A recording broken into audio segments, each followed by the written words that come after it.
आज हम इस वीडियो में बात करेंगे एक जेनेटिक डिसऑर्डर मस्कुलर डिस्ट्रॉफी, उसके कॉज, उसके सिम्टम्स, और बात करेंगे कि मस्कुलर डिस्ट्रॉफी को हम किस तरह से क्योर कर सकते हैं और उसको किस तरह से ट्रीट कर सकते हैं, या जो उसका प्रोग्रेस रेट है उसको स्लो कर सकते हैं और कंडीशन में इम्प्रूवमेंट कर सकते हैं। इस सब के बारे में इस वीडियो में आज मैं आपको बताऊंगा। मस्कुलर डिस्ट्रॉफी जो है एक जेनेटिक डिसऑर्डर है और जो जीन्स में किसी भी तरह का जो डिफेक्ट आता है उससे प्रॉब्लम होती है। एक जो जीन होता है जो एक्स क्रोमोसोम के ऊपर लोकेट होता है, उसकी जो पोजीशन होती है वो एक्स क्रोमोसोम के ऊपर होती है। फीमेल में 2 एक्स क्रोमोसोम होते हैं जिनको हम सेक्स क्रोमोसोम भी कहते हैं। तो फीमेल जो होती हैं, जो लेडीज होती हैं, उसके अंदर 2 एक्स क्रोमोसोम होते हैं और ये जो जीन होती है वो इन एक्स क्रोमोसोम्स के ऊपर सिचुएटेड होती है। मेल में अगर हम बात करें सेक्स क्रोमोसोम की, तो एक एक्स क्रोमोसोम होता है, दूसरा जो है वाई क्रोमोसोम होता है। तो ये जीन जो है एक एक्स क्रोमोसोम होगा तो उसके ऊपर सिचुएटेड होगी। अब किसी भी वजह से उसके अंदर कोई भी डिफेक्ट आता है, उस जीन्स के अंदर कोई भी डिफेक्ट आता है जो एक्स क्रोमोसोम के ऊपर होती है, इस जीन का जो फंक्शन होता है एक प्रोटीन को बनाना। प्रोटीन जो ये बनाता है जीन, उसको हम कहते हैं डिस्ट्रोफिन। और डिस्ट्रोफिन जो प्रोटीन होता है वो जो मसल्स होती हैं उसके ग्रोथ के लिए, उसके जो है डेवलपमेंट के लिए और उसकी ताकत के लिए बहुत ही ज़रूरी होता है। अगर आपकी बॉडी के अंदर जो डिस्ट्रोफिन प्रोटीन बनता रहेगा तो आपकी मसल्स जो है प्रॉपर वर्क करती रहेंगी, मसल्स में ताकत बनी रहेगी। लेकिन जो जीन होता है उसमें किसी तरह का म्यूटेशन आ जाता है, उसमें किसी तरह का डिफेक्ट आ जाता है, तो ये जो प्रोटीन होता है डिस्ट्रोफिन प्रोटीन जिसको कहते हैं, वो वर्क नहीं करता, जिससे मसल्स जो होती हैं वो श्रिंक होने लगती हैं, सिकुड़ने लगती हैं और वास्टिंग ऑफ मसल्स हो जाता है और वहाँ पर मसल्स में बहुत ज़्यादा वीकनेस होती है। और ये प्रोग्रेसिव जो है होता है, प्रोग्रेसिव का मतलब टाइम के साथ जो ये कंडीशन है वो बढ़ती चली जाती है, जो वीकनेस होती है वो बढ़ती चली जाती है और आहिस्ता आहिस्ता जो है बहुत ज़्यादा प्रॉब्लम बढ़ जाती है। और जो बच्चे होते हैं जिनमें जनरली जो है ड्यूचेन मस्कुलर डिस्ट्रॉफी की प्रॉब्लम होती है, डीएमडी जिसको हम कहते हैं, तो 2 से 3 साल का जब बच्चा होता है तो उसमें इस तरह के सिम्टम्स दिखाई देते हैं और जैसे जैसे उसकी एज बढ़ती चली जाती है सिम्टम्स जो हैं बढ़ते चले जाते हैं। स्टार्टिंग में उसको उठने बैठने में प्रॉब्लम होती है, उसके बाद उसको चलने में भी प्रॉब्लम होने लगती है और थोड़ा सा भी उसको अगर कोई छू दे हाथ से या उसको कहीं भी ऊंचा नीचा हो तो बच्चा गिर जाता है। स्टेयर्स जो जीना होता है उस पर चढ़ने में बहुत ज़्यादा प्रॉब्लम होती है। तो इस तरह की प्रॉब्लम बढ़ती चली जाती है। पंजे पे बच्चा जो है चलने लगता है, जो पीछे काफ मसल्स होती हैं वो हार्ड हो जाती हैं, इकट्ठा हो जाती हैं और जो मूवमेंट होती है बच्चे की बहुत ही कम हो जाती है। बैठने उठने में तो बहुत ही ज़्यादा उसको प्रॉब्लम होती है। फिर उसके बाद बिना सपोर्ट के वो बच्चा जो है ना उठ सकता है, ना बैठ सकता है, ना कोई अपना काम कर सकता है और 13-14 साल तक आते आते वो बच्चा जो है व्हील चेयर पे आ जाता है। और उसके बाद जो उसके इंटरनल ऑर्गन्स होते हैं, जो हार्ट मसल्स होती हैं या जो दूसरे ऑर्गन्स होते हैं, वहाँ की मसल्स भी उसकी वीक हो जाती हैं, जिससे उसको सांस लेने में प्रॉब्लम होती है और उसके बाद उसकी लाइफ थ्रेटनिंग हो जाती है। उसको आगे जीने में भी उसकी लाइफ जो है बहुत शॉर्ट हो जाती है। इस तरह की कंडीशन जो है डीएमडी, ड्यूचेन मस्कुलर डिस्ट्रॉफी में होती है। इसके अलावा और भी मस्कुलर डिस्ट्रॉफी होती है, लेकिन उनमें जो प्रोग्रेस होती है वो जो है ड्यूचेन डीएमडी जो मस्कुलर डिस्ट्रॉफी होती है उससे स्लो होती है, लेकिन प्रॉब्लम उसमें भी वही होती है, सिम्टम्स उसमें भी वही होते हैं। मसल्स की वीकनेस दूसरी जो मस्कुलर डिस्ट्रॉफी होती है उसमें भी होती है और टाइम के साथ साथ जो है प्रॉब्लम बढ़ती चली जाती है और बहुत ज़्यादा वीकनेस होने लगती है। तो इस तरह के सिम्टम्स दिखाई देते हैं जिन लोगों को मस्कुलर डिस्ट्रॉफी की प्रॉब्लम होती है।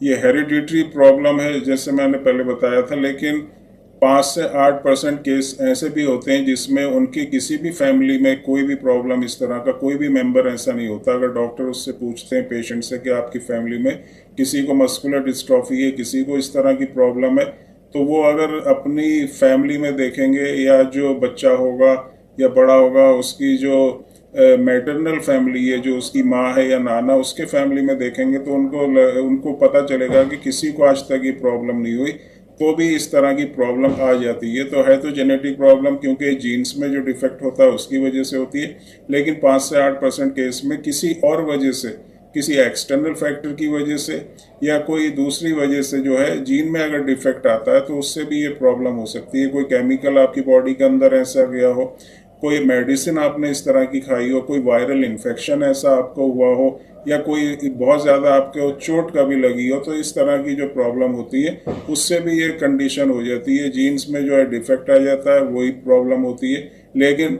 90 से 95% जो केस होते हैं उसमें जो मस्कुलर डिस्ट्रॉफी होती है वो फैमिली में किसी ना किसी को होती है, या तो बहुत पहले किसी फैमिली के किसी मेंबर में रही होगी, या फिर आपको पता नहीं होगा किसी को अगर होती है, क्योंकि जो मदर होती है वो इसमें कैरियर का काम करती है। क्योंकि 2 एक्स क्रोमोसोम होते हैं फीमेल में, तो लेडीज में क्या होता है, एक एक्स क्रोमोसोम में अगर जीन डिफेक्टिव हो जाएगा, म्यूटेटेड हो जाएगा, तो दूसरा जो एक्स क्रोमोसोम होता है उसके ऊपर जीन से उसका जो है काम चलता रहता है और उसको कोई सिम्टम दिखाई नहीं देते। लेकिन ये जो मदर होती है ये कैरियर का काम करती है। अगर उसके बच्चा जब उसका होगा आगे, और वो अगर बॉय होगा, लड़का होगा, तो क्योंकि उसमें एक एक्स क्रोमोसोम आएगा और ये जब उसमें आएगा तो ये उसके अंदर सिम्टम्स दिखाई देंगे। तो इस तरह से ये एक फैमिली से दूसरी फैमिली में चलती है। और डीएमडी जो होता है, ड्यूचेन मस्कुलर डिस्ट्रॉफी जो होता है, ये बॉयज़ में होता है, गर्ल्स में जो है होने के बहुत कम चांस रहते हैं। और दूसरे भी मस्कुलर डिस्ट्रॉफी जो होती है वो जो जेंट्स होते हैं या मेल होते हैं या बॉयज़ होते हैं उनमें ज़्यादा होता है, और बहुत कम चांसेस होते हैं फीमेल में। फीमेल जो कैरियर का काम करती है क्योंकि उसके अंदर 2 एक्स क्रोमोसोम होते हैं जिसके ऊपर डिफेक्टिव जीन आता है। एक पे जो डिफेक्टिव जीन आएगा तो दूसरा से उसका काम चलेगा। जो मेल होते हैं उसमें एक ही एक्स क्रोमोसोम होता है और उसी पे अगर डिफेक्टिव जीन आ गया तो फिर वो उसको प्रॉब्लम होने लगती है, उसके सिम्टम्स दिखाई देने लगते हैं और ये प्रॉब्लम उसको बढ़ती चली जाती है। सभी तरह की जो मस्कुलर डिस्ट्रॉफी होती है उसमें जो सिम्टम होता है वही होता है, मसल्स की वीकनेस होने लगती है। ये मसल्स की वीकनेस जो है टांगों में हो सकती है, हाथों में हो सकती है, आपके शोल्डर में हो सकती है, थाई में हो सकती है, आपका जो हिप एरिया होता है वहाँ पर हो सकती है, आपकी जो बैकबोन होती है, जो रीढ़ की हड्डी होती है, वहाँ की मसल्स वीक हो सकती हैं, चेहरे की मसल्स वीक हो सकती हैं। आपकी जो मेंटल एबिलिटी है, आपका जो नर्वस सिस्टम है वो भी वीक हो सकता है, सांस लेने में परेशानी हो सकती है, इंटरनल ऑर्गन्स की मसल्स वीक हो सकती है। और जिसको भी मस्कुलर डिस्ट्रॉफी होता है उसको बहुत ही ज़्यादा प्रॉब्लम होती है। उसकी फैमिली के जो दूसरे मेंबर्स होते हैं वो भी बहुत ज़्यादा इससे परेशान हो जाते हैं। उनकी समझ में नहीं आता कि किस तरह से जो उनका पेशेंट है या जो उनकी फैमिली का मेंबर है उसको किस तरह से वो सपोर्ट करें। जगह जगह ट्रीटमेंट कराने के बाद भी कोई किसी तरह का रिलीफ उनको नहीं मिल पाता, क्योंकि एलोपैथिक मेडिसिन में इसका कोई भी ट्रीटमेंट अभी तक अवेलेबल नहीं है। आप कहीं पर भी अगर कंसल्ट करेंगे, किसी भी एलोपैथिक डॉक्टर से आप कंसल्ट करेंगे तो आपको यही पता चलेगा कि एलोपैथिक मेडिसिन में इसका कोई भी ट्रीटमेंट अभी तक नहीं है। स्टीरॉइड्स अगर आप अपने बच्चे को या जो पेशेंट है उसको देते हैं तो स्टीरॉइड से कुछ दिन आपको तो उससे पता चलेगा कि थोड़ा रिलीफ मिल रहा है, लेकिन आगे जो कंडीशन है वो और भी ज़्यादा वीक हो जाएगी। इसके अलावा मल्टीविटामिन्स वगैरह दिए जाते हैं तो उससे भी कोई भी इफेक्ट जो है मसल्स में किसी भी तरह की ताकत जो है पेशेंट को नहीं मिलती।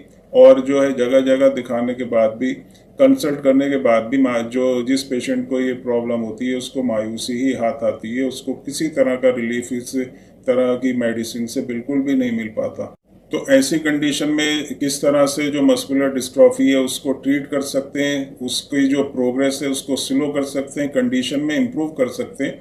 अलग अलग पेशेंट का जो है अलग सिम्टम्स होते हैं, अलग अलग पेशेंट के जो है अलग अलग जो उसकी कंडीशन होती है। किसी में वीकनेस बहुत ज़्यादा होती है, किसी में वीकनेस जो है कम होती है। बच्चों में अगर देखें, कुछ बच्चे चल सकते हैं, कुछ बच्चे जो हैं बिल्कुल व्हील चेयर पर आ जाते हैं। ऐसे ही बड़ों में कुछ बड़े जो हैं चल पाते हैं, कुछ बड़े लोग जो हैं वो व्हील चेयर पर आ जाते हैं और बिल्कुल नहीं चल पाते। तो कंडीशन अलग होती है, टाइप्स ऑफ मस्कुलर डिस्ट्रॉफी भी अलग होते हैं, उनके सिम्टम्स भी जो है कुछ अलग होते हैं और कुछ आपस में मिलते भी हैं। होम्योपैथिक मेडिसिन में बहुत ही ऐसी इफेक्टिव और बहुत ही यूज़फुल होम्योपैथिक मेडिसिन हैं जो आपके पूरे नर्वस सिस्टम को, आपके पूरे मस्कुलर सिस्टम को, आपका जो पूरा स्केलेटल सिस्टम है उसको स्ट्रेंथ देगी, ताकत देगी। मसल्स में ताकत इतनी बन जाएगी कि आपको जो है बहुत जल्दी इससे इम्प्रूवमेंट दिखाई देगा। जिसको मस्कुलर डिस्ट्रॉफी होगी उसकी मसल्स में उसको ताकत महसूस देने लगेगी, जो उसको सिम्टम्स दिखाई देते हैं वो सिम्टम्स उसके ठीक हो जाएंगे। मसल्स में वीकनेस जो है बढ़ रही है तो वो बढ़ना जो है उसका प्रोग्रेस जो है वो रुक जाएगा और धीरे धीरे जो है उसको बहुत ही अच्छा इम्प्रूवमेंट इससे मिलेगा, बहुत अच्छा इससे जो है इफेक्ट मिलेगा। होम्योपैथिक मेडिसिन बहुत ही अच्छी हैं, बहुत ही इफेक्टिव हैं। किसी दूसरे सिस्टम में इस तरह का आपको रिलीफ नहीं मिलेगा। जिसको भी अगर मस्कुलर डिस्ट्रॉफी है, होम्योपैथिक मेडिसिन इसको बहुत अच्छी तरह से कंट्रोल भी करती हैं।